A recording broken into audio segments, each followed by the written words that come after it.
Hi friends, నా పేరు Surendra. Welcome back to my channel.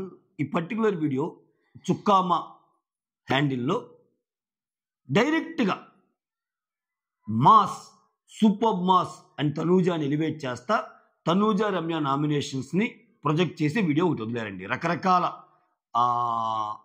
రకరకాల పిక్చర్స్తో తనూజ ఊర మాస్ అన్నట్టు అక్కడ టైటిల్ కూడా మాస్ అని పెట్టాడు, ఫైర్ సింబల్ వేసి. ఇక్కడ నేనేమంటానంటే, సో కొంతమంది కంటెస్టెంట్స్ని తెచ్చి బయట సోషల్ మీడియాలో పాపం వాళ్ళు ఏదో ఒక రకంగా ఒక్కొక్కరు ఒక్కో రకంగా ఫేమస్ అవుతుంటారు. వాళ్ళ కోసం నువ్వే వెళ్ళి నువ్వే మాతో మా బిగ్ బాస్కి వస్తావా అని చెప్పి అడిగి మరీ తీసుకుంటావు. బిగ్ బాస్కి ఆ రోజులు అయితే పోయినాయండోయ్. మీరు మళ్ళీ శారీరక మానసిక అవన్నీ ఏం లేవు. బిగ్ బాస్ నుంచి మనం చాలా నేర్చుకోవాలి అవి ఏం లేవు. Complete business angle. Okay, complete business angle. 19 మంది 20 మందిని పేరుకు తీసుకొస్తారు. దాంట్లో వాళ్ళు ఎవరెవరిని తేవాలి, ఎవరెవరిని ముందుకు తేవాలి, ఒక 5గురు అనే దానికి వాళ్ళకు ఒక పర్ఫెక్ట్ ఐడియా ఉంటుంది. కాదని వాళ్ళు అనుకున్న 5 కాదని ఇంకా సర్వశక్తులు కొట్టి జమ్మన ఒకరిద్దరు లేస్తే వాళ్ళు ఉండొచ్చు. బట్ మ్యాక్సిమం వాళ్ళు స్ట్రాంగ్గా అనుకున్న వాళ్ళు మాత్రం ముందుకు వస్తారు. ఈ సోది నేను ఎందుకు చెప్తున్నా అంటే, రమ్య చెప్పిన నామినేషన్ పాయింట్స్ ఆ వీడియోలో ఎందుకు లేవు? ఇంకొకటి ఏంటంటే, దానికి జస్ట్ ఒక వారం ముందెళ్ళి చూడండి, ఇన్స్టా పేజెస్ చూడండి, ట్విట్టర్ హ్యాండిల్స్ చూడండి, యూట్యూబ్ రివ్యూస్ చూడండి, బయట ఇంకెక్కడన్నా చూడండి, ఎఫ్బీ చూడండి, ఏదన్నా చూడండి. కళ్యాణ్ తప్పు చేస్తున్నాడు, కళ్యాణ్ అలా చేసి మాట్లాడటం తప్పు అని అందరూ చెప్పిన వాళ్ళమే కదా స్వామి మనం. ఈరోజు రమ్య తప్పు అంటే మనందరిది తప్పే కదా స్వామి. ఈరోజు రమ్యాది తప్పు అంటే మనందరం తప్పే. ఈరోజు తనూజాని మనం వెస్తంటే ఎందుకంటే ఆ అమ్మాయి చెప్పిన మాట తీరు తప్పు అని చెప్పాం మనం. నాగార్జున గారు చెప్పినట్టు ఆ అమ్మాయి చెప్పిన మాట తీరు తప్పు అన్నాడు నాకు సార్ కూడా. ఆ అమ్మాయి చెప్పిన మాటల్లో భావం తప్పని చెప్పలేదే. పోలు పెట్టినప్పుడు కూడా కళ్యాణ్కి అగెనిస్ట్గా 53% వచ్చింది కదా. సో కళ్యాణ్ చేసిన పనే కదా ఆమె చెప్పింది. కళ్యాణ్ చేసిన పని చెప్పింది. మోర్ ఓవర్ అసలు కళ్యాణే రమ్య చెప్పిన పాయింట్స్ కరెక్ట్ అన్నాడు. రమ్య చెప్పిన పాయింట్స్ కరెక్ట్ అని కళ్యాణే అన్నాడు. రమ్య చెప్పిన పాయింట్స్ సగం పాయింట్స్ కళ్యాణ్ మీదే కదా. సో ఇంత జరిగితే, సో నువ్వు ఒక ఆల్మోస్ట్ అసలు ఆల్రెడీ విన్నర్ డిసైడ్ అయిపోయిందని అందరూ అనుకుంటుంటే, కోడైకి వస్తుంటే నువ్వు ఈ రకమైన హైప్ ప్రోమో వేసి ఆల్రెడీ ఆ అమ్మాయిని పాపం టార్చర్ కింద ఒక అసలు ఆ అమ్మాయి మీద భయంకరమైన ట్రోల్స్ నడుస్తున్నాయి రమ్య మీద. అఫ్కోర్స్ వాళ్ళ బయట జీవితాలు ఎలా ఉంటాయి ఏంటి మనకు అనవసరం.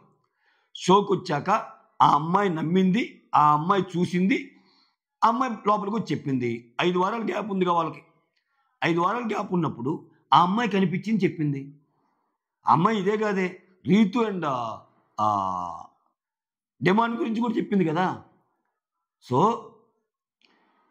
ఇక్కడ అదే విషయమై ఆ అమ్మాయి అడిగితే ఆ పాయింట్ ఒక్క పాయింట్ కూడా మంచిది అనిపించలేదా? అంటే ఆ అమ్మాయి మాట్లాడిన తీరు తప్పు కావచ్చు, ఆ తీరును మనం అందరం తప్పబట్టాం. నేను అనేది ఏంటంటే సింపుల్. ఈరోజు రమ్య తప్పు అంటే రమ్య చెప్పిన మాటలే జస్ట్ 4 రోజుల క్రితం కళ్యాణ్ గురించి ఇన్స్టా పేజెస్ చెప్పారు, రివ్యూస్ చెప్పారు, బయట సోషల్ మీడియా అంతా అదే అన్నారు. కళ్యాణ్ ఈ విషయంలో గేమ్ మార్చుకుంటే బాగుంటుంది అన్నారు. అంతెందుకబ్బా, తనూజ కూడా చెప్పింది కళ్యాణ్ నువ్వు అందరితో ఉన్నట్టు నాతో ఉండటం లేదు అని చెప్పలేదా? అయ్యేనేమో అందరు వేరు నువ్వు వేరు అన్నట్టు పెద్ద పోతులు కొట్టి ఆయన లవ్ ఎక్స్ప్రెస్ చేయలేదా? ఇవన్నీ మనం చూడని ముచ్చట్లా చూశాంగా. గట్టిగా ఖండించకుండా దాన్ని అటు ఇటు ఒక్కోసారేమో పన్వేలో చెప్తా, రే నువ్వు ఇలా అన్నావు అంటే నేను బ్రో అని పిలుస్తారే అని. బ్రో అని డిక్లేర్ చేయి అందరం ముందు. అట్లీస్ట్ రమ్యాని డిమాండ్తో కలుపుతున్నప్పుడు వీళ్ళిద్దరిని పేరుగా క్లియర్గా చెప్పింది ఆ అమ్మాయి, ఆన్ నా బుజ్జి తమ్ముడు అని. నువ్వు అలా చెప్పావా? చెప్పగలిగావా? సో మోర్ ఓవర్ అసలేంది నువ్వు చెప్పేది ఏంది రమ్య? నువ్వు చెప్పేది ఏంది? ఏరా బుధం మీద చెయ్యి, తల మీద చెయ్యి అన్నావు, వేసాడు.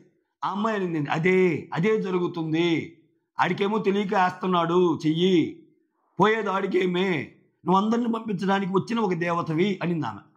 సో మాట్లాడిన మాటల్లో కొంచెం అందరికీ పాలిష్గా మాట్లాడటం రాదు. ఒక్కొక్కరి నేపథ్యం ఒక్కోలాగా ఉంటుంది. సో అమ్మాయిని మాటల్లో మాట్లాడే భావం కరెక్టేనా, మాట్లాడే పద్ధతులు నువ్వు తప్పట్టు, బట్ మాట్లాడిన మాటలు నువ్వు తప్పట్లేవు కదా. ఎందుకంటే ఈరోజు రమ్యాను తప్పట్టాలంటే రివ్యూర్స్ అందరూ తప్పే, ఇన్స్టా పేజెస్ అన్నీ తప్పే, మేమర్స్ అందరూ తప్పే, బయట సోషల్ మీడియా మొత్తం తప్పే. ఇంతమందికి తప్పు అనిపించింది, ఒక్క చుక్కా మా ఒక్కరికే కరెక్ట్ అని ఎలా అనిపిస్తుంది? అంటే ఏంటి, ఇది వేయటం వల్ల ఇంకొంచెం ఫోర్స్ఫుల్గా రమ్య మీదకి నీ ఫోర్స్ను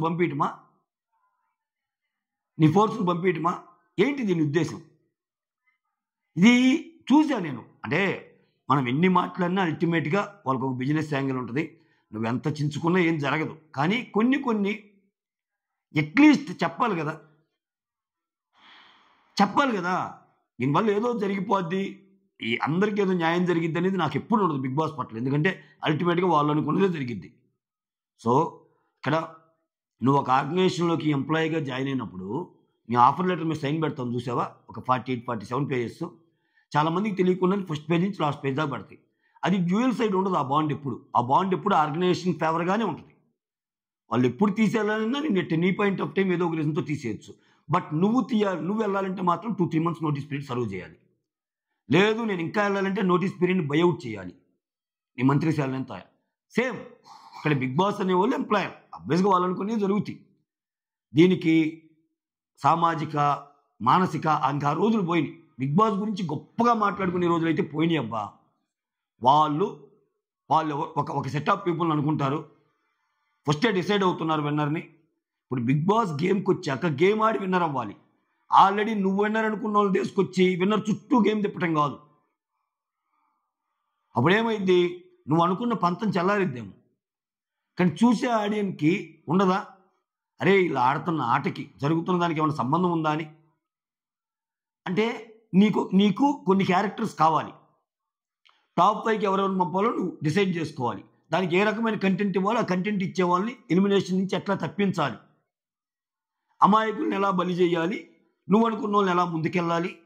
సో దీనికంటే ముందు ఆ కూకు జాతిరత్నాలు, ఇంకో జాతిరత్నాలు వస్తాయి. దాని నుంచి ఒక నలుగురిని తీసుకో. అమ్మా ఇప్పుడు మీకు ఫేమ్ ఇచ్చాం, ఇక్కడ మళ్ళీ ఫేమ్ ఇస్తాం, మేము మీకు ఫేమ్ ఇచ్చింది మళ్ళీ మీరు మర్చిపోకూడదు, మళ్ళీ మా సీరియల్లో కొన్ని సీరియల్ చేయాలి, అట్టాలి. ఇంతేనా? ఇంతకు మించి ఏమైనా ఫార్ములా కనిపిస్తుందా తెలుగు బిగ్ బాస్లో? తెలుగు బిగ్ బాస్లో రియాలిటీ ఎక్కడా? తెలుగు బిగ్ బాస్లో రియాలిటీ ఎక్కడబ్బా? ఇంత దారుణంగా వాళ్ళ హ్యాండిల్లోనే ఈ కైండ్ ఆఫ్ ప్రోమో వచ్చిందంటే తనూజ తోపు దమ్ముంటే ఆపు అని మీరే చెప్తున్నారు. మీరు చెప్పాక ఇంకేమంటారు? మీరు చెప్పాక జనాలు ఏం చేసినా ఏం మాట్లాడినా నీకు ఆ ఇంప్రెషన్ ఉన్నప్పుడు నువ్వు అదే కంటిన్యూ చేస్తావు కదా. సో ఆ ప్రోమోలో రమ్య అన్న మాటలు కనపడలేదా? రమ్య అన్న మాటలు తోటాల్లాగా పేలలేదా? తనూజ ఒక్క విజిల్ వేయంగానే అసలు ఆ విజిల్ 2 రాష్ట్రాల మొత్తానికి ఆ సౌండ్ వినిపిస్తుందా? ఆ విన్నింగ్ సౌండ్ వినిపించాలనుకుంటున్నాడా బిగ్ బాస్? అంతే, మనం చెప్పగలం అంతే. ఓకే, అంతా వాళ్ళ చేతిలో ఉంది. సో ఒకటి మాత్రం నిజమబ్బా, సీజన్కి బిగ్ బాస్ ప్రతిష్ట, ఎస్పెషల్లీ తెలుగు బిగ్ బాస్ ప్రతిష్ట మసకం బారుతున్నది.